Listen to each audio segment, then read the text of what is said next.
What's up, people? It's your man, Urban Lover, coming from your mama's basement, baby. And I want to talk about that game about the Spurs. No hype box tonight. The Lakers played pretty good. The biggest problem I see right now, well, in this game, was basically defense and rotation.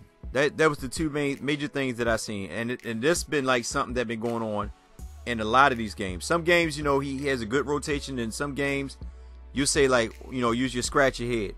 Now I know Luke Walton is young, and that's the reason why I give him the benefit of a doubt, because he's young, first time coaching. So I'm not gonna be too upset with him. But I was just like saying to myself, like, why did you start Calderon? I know a lot of you guys gonna say, well, you know, Urban, you know, Calderon had a good game. You know, he hit a couple jump shots, but he was horrific on defense. The dude was terrible. One big thing the Lakers really got to work on is that help defense. Every time, it's like when somebody throw the ball in the paint, they all crash down to the paint to double up on that one man, and there's so many guys sitting on the perimeter open. And in this day and age, the way the NBA is set up, every team is looking for that three-point shot. Every team now. There's no old-fashioned basketball where, you know, like when Shaq was there, when Shaq collapsed. Even when Shaq was there, he still passed it out. But back in the days, you know, when somebody usually get the ball down low, they usually go physical and go up or whatever it may be, get a couple layups, free throws, or it might be a good defensive move. But now every team is actually styling itself after the Warriors. And before I get into it, I'm just going to share the stats, talk about the bad, and I'm also talking about the good as well.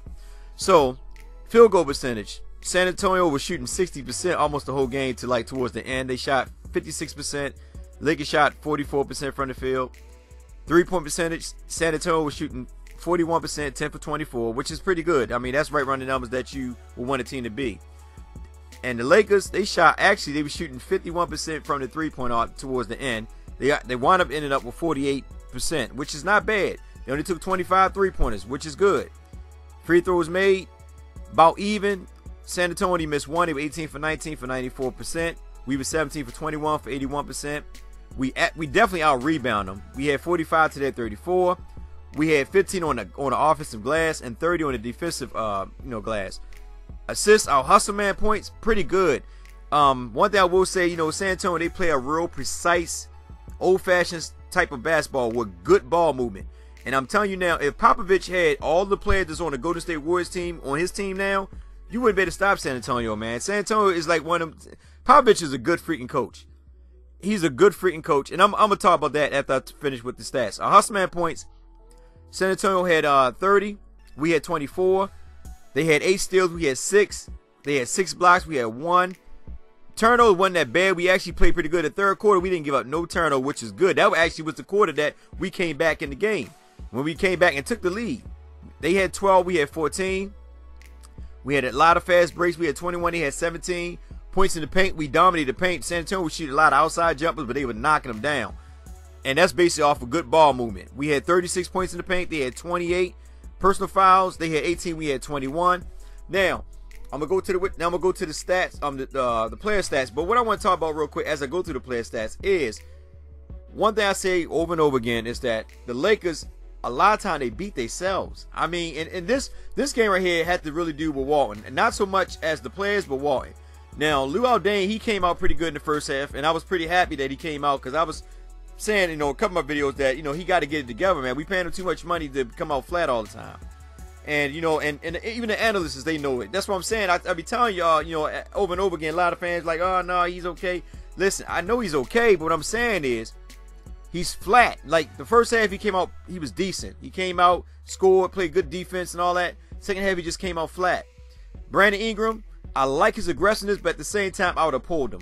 You know, he was 1 for 8, 1 for 9 from the free throw. I mean, from the field goal, from his field, you know, from the on the floor period. And at the end of the day, you'd have looked at it and say, okay, well, why did Nick Young was in there? But let me talk about something else.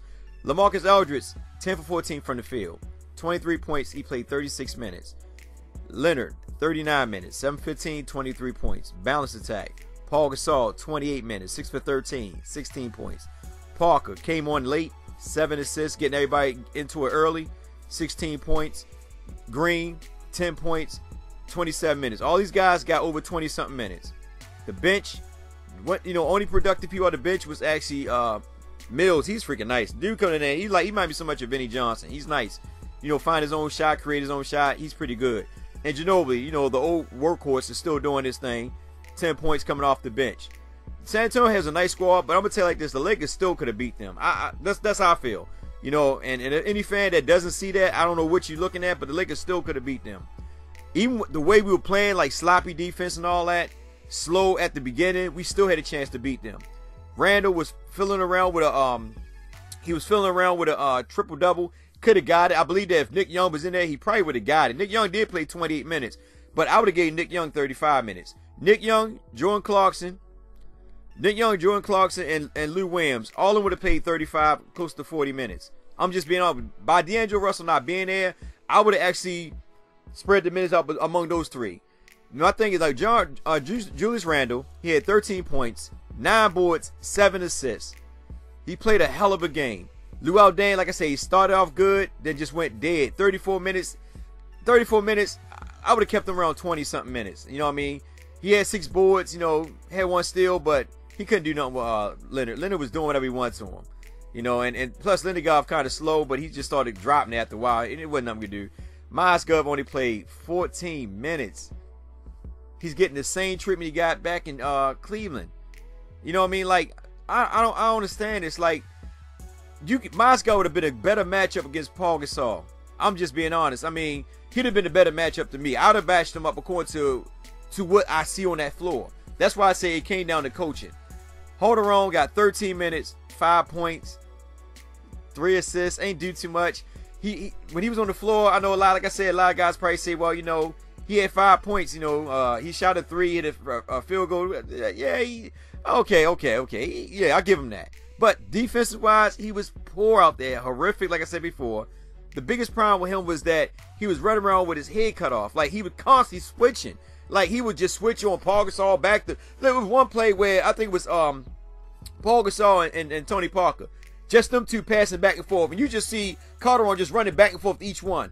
And I'm like saying to myself, like, dude, just play Parker and let whoever's playing Gasol, let him stick him, man. You can't keep running back and forth like that. He just looked at lost out there, man. And like I said before, I know he can shoot. I never said the dude can shoot. It's just when we on defense, we need more production from players. You can't have everybody scoring and nobody playing defense. It just doesn't work that way. I wish that Jordan Clarkson should have started based on the fact that D'Angelo Russell wasn't there. Jordan Clarkson should have started because the tempo with him and Julius Randle on the floor would have been much better. It would have been more crisp because they can run. And that's why I was saying to myself, like, why don't bring him in? Because Miles could even run the floor. You know what I mean? You got Lou Deng. I'm telling you, like, Jordan Clarkson running the floor, the difference between him and D'Angelo Russell is D'Angelo Russell play like a little old man style basketball. And I like old man style basketball, but Jordan Clarkson would have been more up tempo. He'd have ran that ball, man, and got them more involved. And him and Julius Randle coming down, spreading the wealth and getting Nick Young in the game early, it would have been pretty good. Nick Young had a good game starting off, and once again, sits him on the bench for too freaking long. He sits him on the bench too long, man. I'm saying to myself, like, dude, the dude is hot. Why you keep doing that? Why you keep sitting these guys on the bench? Look at some of these other coaches. I know you got your own philosophy, your own way of doing things, and I don't mind that. But at the end of the day, to win some of these games, man, you can't keep taking them hot hands out the game. Lou Williams hot. Took him out for a minute. Only plays 27 minutes. Freaking 9 for 13. Shot over 50%, and you take him out the game?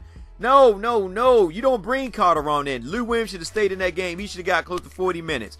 Clark should have got close to 40 minutes. Nick Young should have got close to 40 minutes. All three of these guys were hitting over 20 points. They were freaking killing. You took them out and played people that didn't do anything. Brandon Ingram came in 27 minutes. 27 minutes. Field goal 1 for 9. I know y'all, a lot of Brandon Ingram fans say, well, Urban, he's still young. He's still learning. I know that. But if you're struggling, sometimes you got to sit him down. You can't have him out there that long. Yeah, he played good defense, but Larry Nance could have gave you that. You know what I'm saying? Like I said, at the end of the day, I would have said Brandon Ingram because he was struggling. He wasn't doing too much. He had 5 boards.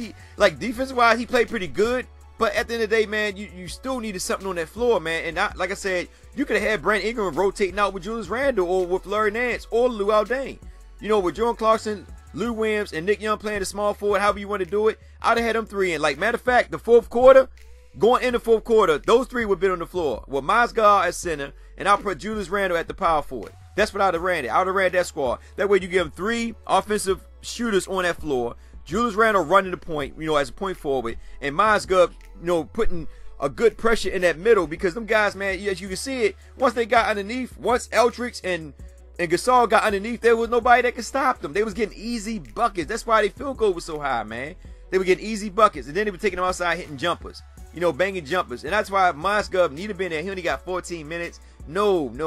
He should have got more minutes than that. Larry Nance came in there. He didn't really do too much. 23 minutes, 4 boards, 1 assist. They didn't do too much. Like I said, Brandon struggled. Tar Black, 12 minutes. You know what I mean? 6 rebounds, 5 points. But Nick Young, Jordan Clarkson, Lou Williams. Lou Williams had 24 points, 3 assists, 2 steals. Jordan Clarkson, 20 points, 3 assists, 2 steals. You know what I'm saying? Like, come on, man. Nick Young, 2 assists, 4 rebounds, 1 block. You know what I mean? 22 points.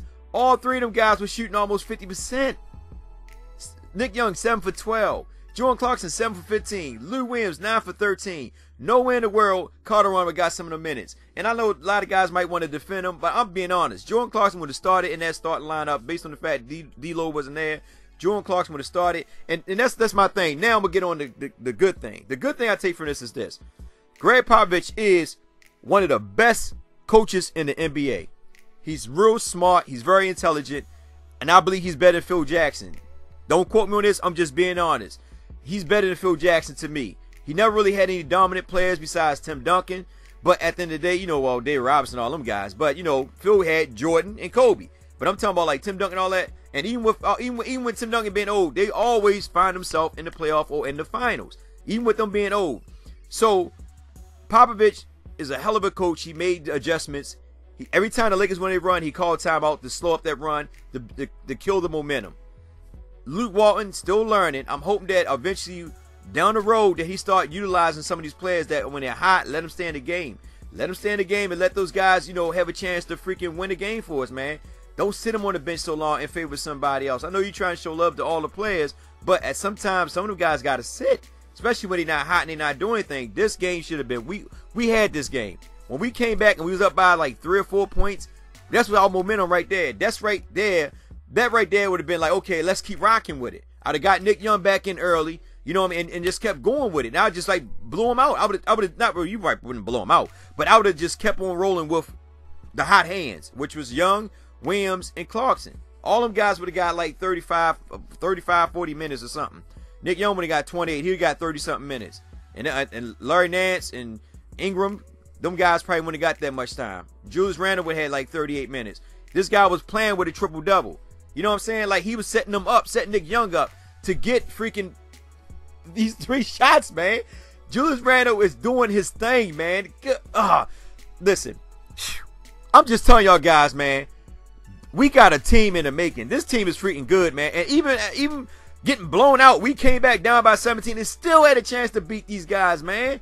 I'm telling you, man, Lakers ain't no freaking pushovers, man. We got a team. It's just like right now, once Luke Walton settle down with the rotation and utilize them guys according to what's, you know, their strengths and weaknesses, I'm telling you, we will be a team to be reckoned with, man. Oh my gosh. Listen, I'm just happy. I'm excited. I love the game. Like I said, I wasn't on the laptop because my daughter had the laptop. I usually let her play on it sometimes, stuff like that. But at the end of the day, man, I just want to say this. The Lakers got a squad. We have a team. All we got to do is fix the rotation. We fix that rotation. You know what I mean? If guys ain't hot, you got to put them on the bench. You got to sit them. You know, you got to sit them. But with that being said, it's your man Urban Lover. Like, share, and subscribe. Get in the comment section. Tell me what you think. Do you think that Jordan Clarkson should have started? Did you like what you see? What about the rotation? And definitely shouldn't Mozgov gotten more time than 14 minutes? I'm telling you, he'd have been problems in that paint, man. The dude can play physical defense. Paul Gasol's not that fast. I had mines on him, man. I wouldn't have no freaking Larry Nance on him. You know what I mean? You had 2 7-footers, him and Eldridge. You can't keep running that small ball all the time, man. You got to go according to matchups. Mozgov should have been in there. Mozgov should have got 30 minutes that game. Mozgov had a good game, man. Freaking 4 rebounds. You know what I'm saying? He had 4 rebounds. He ain't scored 0 for 3, you know, but he only had 1 foul. They should have brought him back in. But anyway, as always, your man Urban Lover. I love you guys. Be safe out there. And let me hear what you got to say.